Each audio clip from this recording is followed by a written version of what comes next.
Қайырлы күн достар, баршаңызға сәлем.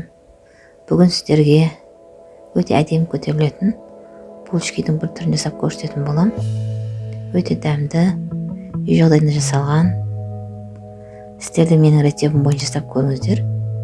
Бір жасағаннан шығатын керемет булочки. Ең алдымен ыдысыма 2 жұмыртқаны жарып алам.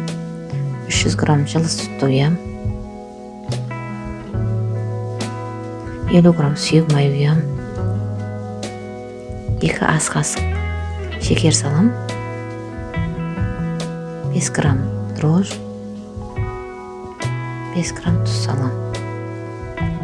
Сөйтіп жақсылап араластырам меншіктің көмегімен. Осылай бәрі араласқаннан кейін алдын ала електен өткізілген ұнды жайлап салып араластыратын болам.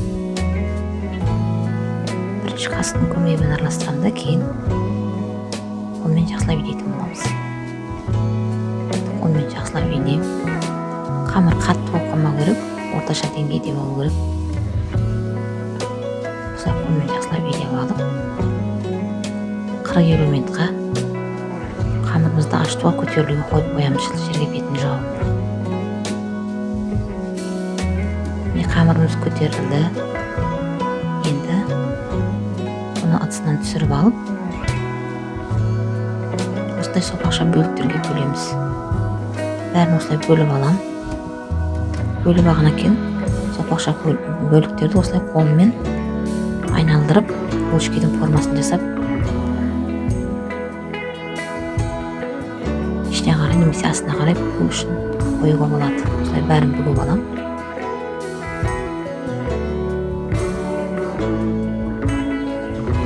Ыдыстарға салғаннан кейін, табаларыма салғаннан кейін 5-10 минутқа бетін жауып, тағы да көтерілуге қоям. Көтерілгеннен кейін 5-10 минуттан кейін бетіне жұмыртқаның сарысын жағып,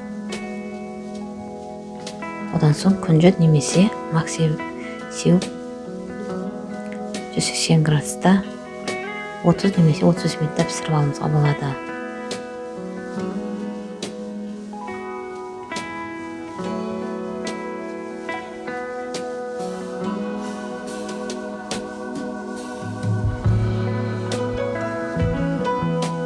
Мінекей біздің булочкамыз пісті.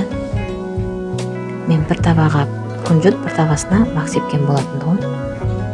Өте әдемі қып-қызыл піскен дәмді булочки. Егер де менің рецептім ұнап жатса, каналыма тіркеліп, өздеріңіздің пікірлеріңізді қалдырсаңыздар болады.